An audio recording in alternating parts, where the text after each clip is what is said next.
Using super to bail out companies. Let's have a look.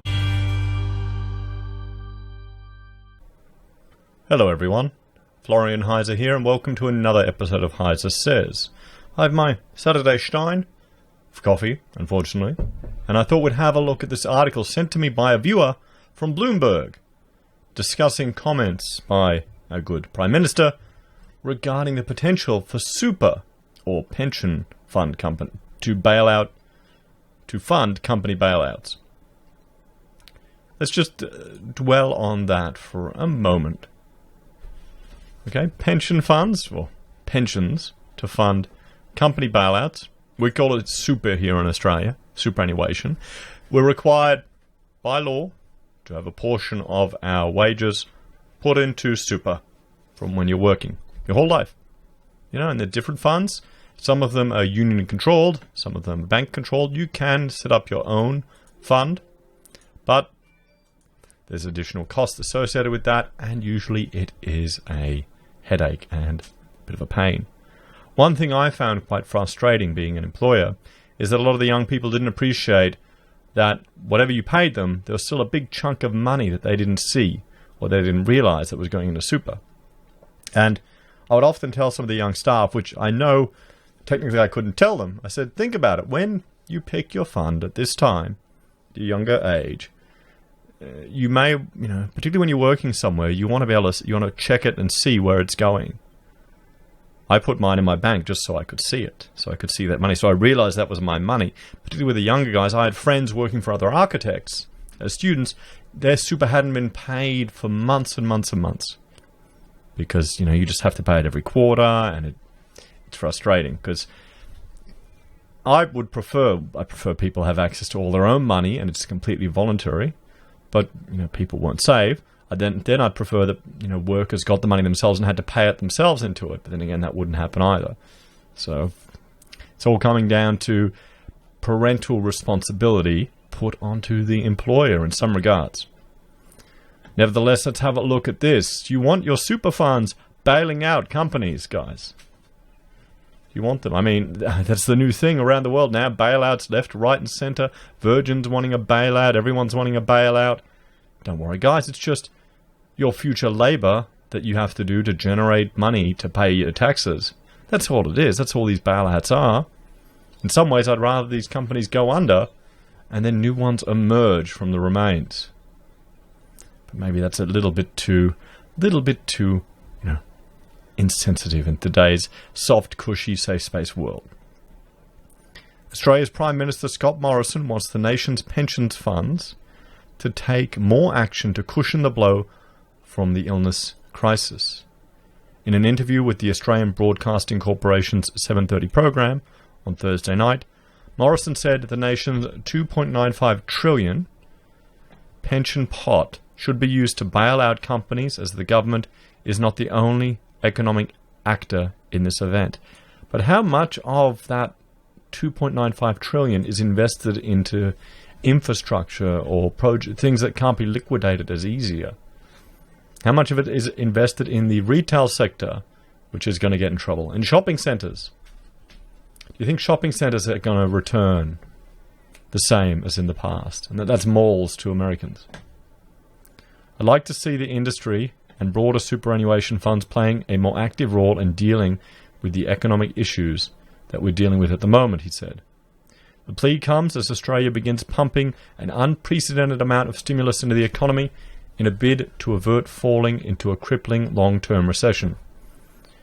It's pledged more than $320 billion in fiscal and monetary measures, including a $130 billion job rescue plan to subsidise wages and keep struggling businesses afloat. Now, this all sounds good. Everyone thinks it's good. But remember, all of this, even if... Don't even think about it as debt that's going to be paid back, because it probably never will. With our current system, our current monetary system, it probably never will be paid back. But it's future work that you have to do to maintain that. It's future work. Even if the government issues bonds and then the bonds mature and they have to rebuy them and there's interest, there's future work that we have to do. Just think how much of your work goes straight to the state, one way or another. And even when they give you breadcrumbs back, they're slicing the crust off the loaf themselves. The government has also relaxed rules to allow people hit by the epidemic to dip into their retirement savings early. Pensions funds expect up to $50 billion will be given to those taking advantage of the scheme, causing liquidity fears at the worst affected funds. And some funds have already started to, put rules in place stopping people from flipping their funds over to cash instantly, changing some of their PDS. It just shows you how little control we have over it. If you're used to investing directly in shares or even anything, and you can instantly move things around, how slow a fund goes is quite frustrating. So, the most pressing issue is Virgin Australia Holdings. That's suspended from trading amid discussions over a potential financial restructuring. It had asked the government for a $1.4 billion loan to weather the crisis after stopping virtually all services as authorities restricted domestic and international travel to slow the virus's spread.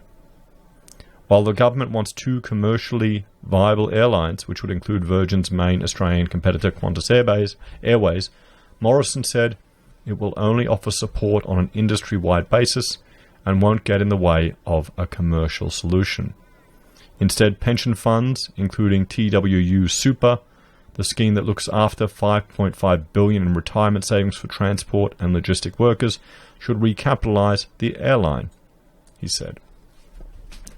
Well, I mean, do you want your super invested into an airline like that, guys? Its own workers have been paying into industry funds, and there are funds out there in these super funds that could be invested in a number of companies, Morrison said. I appreciate that comes in a different risk premium, but this is their own contributions that are involved here. TWU Super didn't immediately reply to a request for comment outside normal business hours. Industry Super Australia, the body that represents 15 union-aligned not-for-profit pension funds, declined to comment. Oh, it's funny, that isn't it?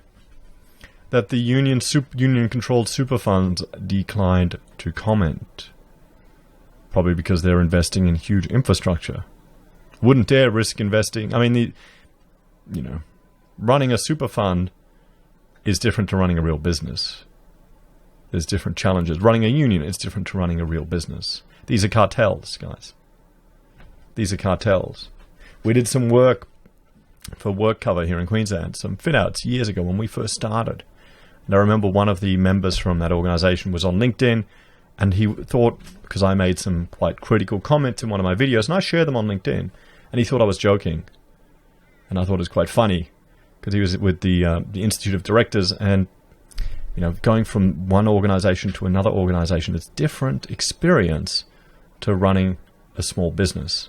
These things here are the same, different to running a small business, different to even running any bigger business. They're bureaucratic. And particularly with the Work Cover, they were mandated. Every business had to have it, so they just had money coming in without any challenge, any risk, any effort. And you could see that just went through their whole culture. Very different to private business. Very, very different. I'd say some of the employees there had quite a sense of entitlement, and then they'd receive a real culture shock if they went into a real business. So now this is interesting that that the unions controlled super funds are not responding, and people are calling for that. You think they would be already investing in their own businesses, investing back in their own businesses. Wouldn't they have the most confidence in it? What do you think, guys? Are you in favor of this suggestion? Do you think they should be propping up their own industry? If you're in these industries, would you want your super funds going there rather than somewhere else?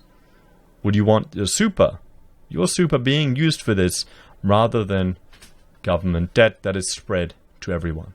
Rather than socializing the losses or the risk, keep it in-house to the people that are working there. And then if they want to make sure their super is protected, everyone can work hard together to really lift up the industry. What do you think? As always, Let me know your thoughts and opinions in the comments below, guys. Please like, share, and subscribe to the channel. If you're a fan and you want to support us, there are a few ways you can. You can watch the content, comment, share the videos around. You can support us via becoming a member on Patreon or the channel here on YouTube. You can use our affiliate links at Amazon or eBay or Independent Reserve and Kucoin. You can also support us via buying our merch from HeiseSays or from Teespring, sending us gold using Gold Pass, or via PayPal. Thanks everyone who's helped support the channel. Have a great day, and I will see you in the next video. Bye for now.